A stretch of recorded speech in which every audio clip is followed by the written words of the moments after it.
Tu passes ton temps à donner, donner, donner sans compter, à répondre à ses besoins avant de répondre aux tiens.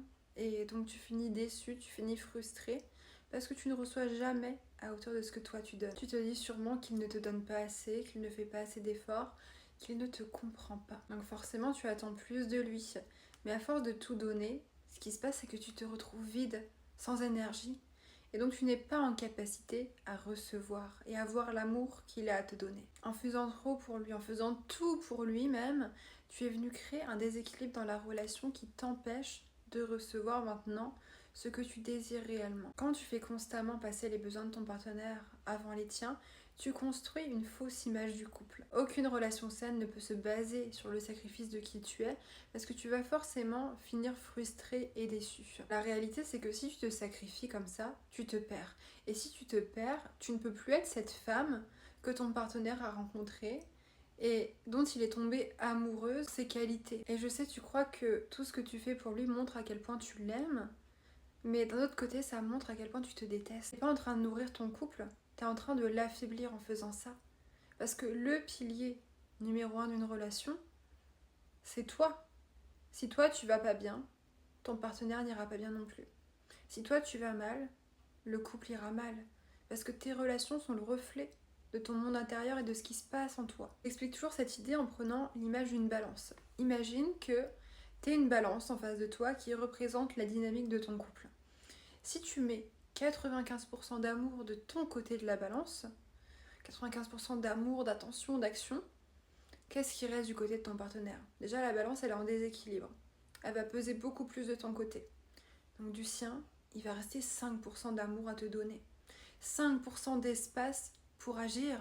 Parce que donner trop d'amour à quelqu'un, ça l'étouffe. Alors cet amour, il faut que tu apprennes à le redistribuer entre différentes formes d'amour que tu vas pouvoir cultiver. Il n'y a pas que le couple dans la vie qui peut t'apporter de l'amour et à qui tu peux en donner. Il y a l'amour de soi, il y a l'amour de ton entourage, de tes projets, de la vie tout simplement en général. L'amour est partout autour de toi et il n'est pas uniquement chez cet homme. Tu es tellement focalisé sur lui, sur ce qu'il veut, sur ce qu'il ne veut pas, que tu oublies de quoi tu as besoin toi. Qu'est-ce que toi tu veux? Qu'est-ce que tu désires réellement pour ta vie de femme avant de penser à ta vie de couple? Est-ce que tu es capable de prendre des décisions en fonction de toi et pas toujours en fonction de lui? Et tu finis par te demander pourquoi, à force de donner toujours plus, tu te sens de plus en plus vide, comme si ton énergie disparaissait sans revenir. C'est ce que j'appelle la logique du donneur épuisé, parce que tu as l'impression d'être un puits sans fond. Comme si plus tu donnais, plus tu allais recevoir. En vérité, c'est l'inverse. Plus tu donnes, plus tu te déconnectes de ta capacité à recevoir. Tu n'as plus l'espace pour recevoir l'amour dans ta vie. Si tu vis en étant déconnecté de la personne que tu es, comment est-ce que tu veux te connecter à un partenaire amoureux? Là, tu es en mode don permanent. Ton focus, il est sur l'autre. Tes besoins ne sont même plus les tiens parce que par défaut, tu as adopté les siens et tu te persuades que ça te convient. Alors qu'au fond de toi, tu n'es sûrement pas en alignement avec tout ça. Tu n'as pas besoin d'être en accord sur tout avec lui pour qu'il t'aime, pour qu'il te valide.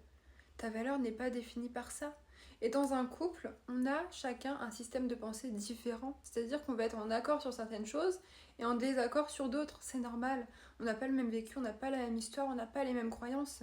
Et donc notre monde ne se façonne pas de la même façon. On ne voit pas à travers le même prisme. Et lui, il n'est pas avec toi pour que tu deviennes une pâle copie de ce qu'il désire. Non, il est avec toi parce qu'il t'a choisi. Il a été séduit par tes qualités uniques, par ton caractère, par ce que tu lui as montré au début, par l'image de cette femme épanouie par elle-même, qui avait peut-être des projets, des ambitions. Tout ça, c'est pourquoi il t'a choisi. Et donc il faut que tu le retrouves maintenant avant de te perdre. Plus tu fais pour lui, plus tu lui donnes de l'espace pour ne rien faire. Les hommes ont besoin de challenge, ils ont besoin de nous courtiser, c'est dans leur nature et ça leur fait plaisir de faire des choses pour nous, de mettre en place des actions, de même faire des choses compliquées pour nous garder dans leur vie. Et donc tu lui rends pas service en faisant tout le travail à sa place, en prenant toutes les initiatives et en t'épuisant dans la relation. Et au final, pourquoi lui donner tout quand il ne te reste plus rien pour toi? L'amour, c'est pas une course à prouver celui qui donnera le plus. S'il t'a choisi, s'il est avec toi, c'est parce qu'il a déjà conscience de ce que tu apportes sur la table. T'as pas besoin de te vendre en permanence. Il faut que tu acceptes que tu ne peux pas le combler sur tous les plans de sa vie. Tu es sa femme. Il attend de toi que tu te comportes comme telle. Il n'a pas besoin que tu joues le rôle de sa mère, de ses amis, de son entraîneur sportif, de son patron.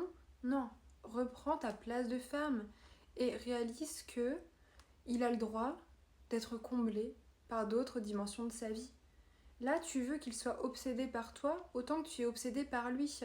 Mais ce n'est pas sain. Et au fond de toi, tu sais que toi aussi tu as besoin de ces moments passés seul, que toi aussi tu as besoin de te retrouver. Parce que là, tu es en train de t'enfermer toi-même dans une prison que tu t'es créée de toutes pièces. Si tu veux rééquilibrer la relation, il est grand temps d'apprendre à recevoir autant que tu donnes.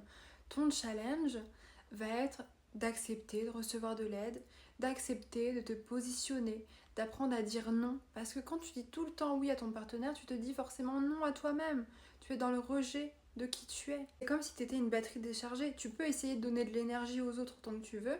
Tu pourras pas si tu es vide de l'intérieur. Renouer avec qui tu es, c'est juste non négociable. C'est ton rôle, c'est ton travail, c'est ta responsabilité. Parce que sinon, si tu es vide comme cette batterie déchargée, tu pourras rien transmettre, tu pourras rien apporter. Tu seras juste quelqu'un qui reflète le manque et qui a besoin de recevoir parce qu'elle n'est pas capable de se donner par elle-même. Là, si je te demande ce que tu veux dans ton couple, ce que tu veux dans ta vie, je suis sûre que tu es incapable de me répondre.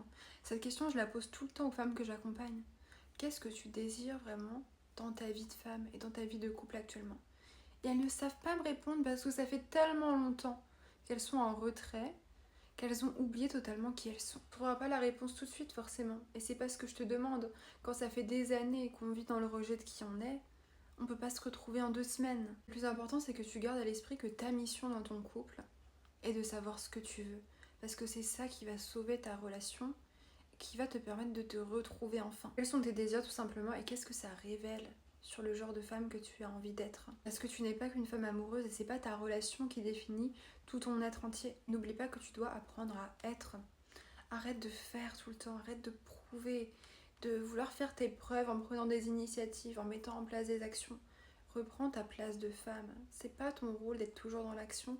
Apprends à lâcher prise pour recevoir. Parce que tant que tu n'es pas en capacité de relâcher le contrôle, il y aura toujours cette barrière entre toi et ton partenaire qui fera que peu importe l'amour qu'il essaiera de te donner, tu ne seras pas en capacité de le reconnaître pleinement. Tu mérites de recevoir de l'amour et recevoir de l'amour tout simplement est ton droit de naissance. Il faut absolument que tu intègres ces deux idées-là, que tu te les répètes, parce que crois-moi, bien souvent, si on est dans le sacrifice comme ça, c'est parce qu'on n'a pas conscience de notre valeur et qu'au plus profond de nous, on pense ne pas mériter l'amour. On se dit, voilà, je le mériterai quand j'aurai fait assez de choses pour lui, je le mériterai quand je serai à la hauteur, je le mériterai quand je serai assez bien parce que lui est trop bien pour moi. À partir de quel moment est-ce que toutes ces idées-là se sont ancrées dans ton esprit?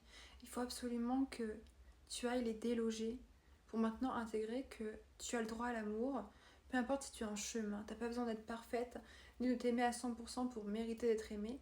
Tu y as le droit aujourd'hui et maintenant. Parce que ne pas avoir ce qu'on veut, c'est pas un hasard, c'est un résultat. C'est le résultat d'avoir mis de côté nos envies, nos désirs pendant beaucoup trop longtemps. Et pour réussir à t'autoriser tout ce bonheur maintenant, tu dois retrouver la femme que tu étais avant de te sacrifier. Tu dois retirer toutes ces couches pour retrouver ta véritable essence. T'as pas besoin de tout changer, t'as juste besoin de retrouver la personne que tu étais déjà, la personne que tu es vraiment au fond de toi. Ta vie, ton couple, ton bonheur ne peuvent exister que si tu te retrouves toi-même. Parce que comment est-ce que tu veux attirer la vision, la relation de tes rêves si tu ne sais pas à quoi elle ressemble? Chaque matin, demande-toi qu'est-ce que je veux vraiment dans ma vie. Et je te dis chaque matin parce que c'est pas une question qu'il faut se poser une fois par an.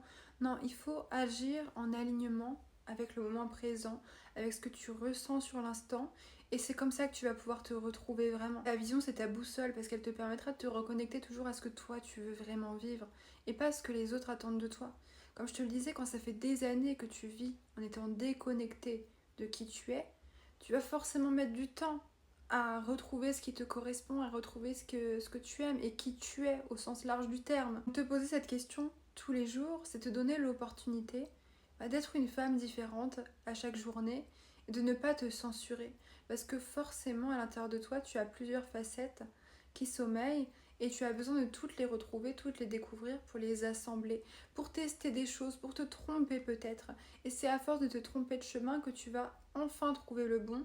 Et savoir à nouveau qui tu es. Parce que l'amour de soi passe par la connaissance de soi-même. Si tu continues de fuir qui tu es et ce qui se trouve en toi, tu ne pourras jamais réellement t'aimer et tu ne pourras pas reposer de nouvelles basses scènes dans ta vie amoureuse. Tu mérites beaucoup plus que de vivre pour répondre aux attentes des autres. Mais pour ça, je te le dis, il faut que tu arrives à te répéter, je le mérite, je sais ce que je veux, je sais ce que je vaux et je vais aller dans cette direction-là. Et donc au fond, c'est pas vraiment une question de qu'est-ce que je dois faire, c'est plutôt une question de qui est-ce que tu veux devenir. C'est dans ce premier pas, dans cette reconnexion à toi-même que ta vie changera. Pas demain, pas dans un an. Aujourd'hui, maintenant, parce que tu as déjà tout ce qu'il te faut pour changer. Récupère ton temps, récupère-toi, prends l'habitude de te donner de l'espace pour t'écouter. Prends l'habitude de te déconnecter de tes obligations pour te retrouver face à toi-même et lâcher cette casquette de la femme de service, celle qui doit toujours être disponible pour les autres. C'est comme ça que tu pourras apprendre à vivre en écoutant beaucoup plus ton cœur que ton esprit. Parce que ton cœur, ton intuition, tu t'en es sûrement déconnecté. Et pourtant, c'est la voix que tu dois réapprendre à écouter parce que c'est celle qui communique tes vrais désirs, tes désirs profonds. S'il y a des choses qui te font te sentir légère, vas-y, fonce, fais confiance à tes ressentis. S'il y a d'autres choses, au contraire, qui te vident de ton énergie, qui te drainent, apprends à dire non, à poser tes limites pour préserver ton espace personnel. Ne laisse plus ton mental et cette petite voix qui te dit que tu dois être parfaite, que tu dois toujours être à la hauteur et disponible pour les autres, te faire mettre de côté ces sensations-là. Parce que ton âme et ton corps savent déjà. Ton intuition, c'est ton âme qui parle et c'est cette âme qui a les réponses à tes questions. Arrête de te contenter et d'accepter seulement ce qui t'a été donné alors que c'est pas ce que tu désires. Tu sais, ton partenaire ne t'en voudra jamais d'être toi-même et de dire ce que tu veux vraiment. Au contraire, il te respectera encore plus et il n'est pas dans ta tête pour deviner ce dont tu as besoin et ce que tu ressens. Donc, pour l'instant, ton rôle est vraiment d'apprendre à te connaître et d'ensuite le partager avec lui pour lui donner ton mode d'emploi. Parce que si tu sais pas ce que tu veux, forcément tu seras toujours malheureuse en amour parce que ton partenaire ne saura pas comment te l'apporter. Tu mérites bien plus que de te contenter du minimum. Donc après avoir regardé cette vidéo, je veux pas que tu la refermes en reprenant tes occupations comme si de rien n'était. Je veux que tu définisses clairement ta vision. Même si pour l'instant ça te semble flou, essaie de te connecter à ton intuition. Et je veux pas une réponse qui te dit voilà, je veux être heureuse. Pas un truc basique comme ça. Il faut que tu définisses une vision de vie audacieuse, une vision de vie qui te fait plaisir, où tu te dis voilà, ça c'est la vie que je veux. Prends le temps de te retrouver, de poser des mots sur ce que tu désires réellement et crois-moi, tu agiras avec confiance et beaucoup de soulagement une fois que tu auras défini cette vision parce que tu sauras pertinemment que tu avances dans la bonne direction.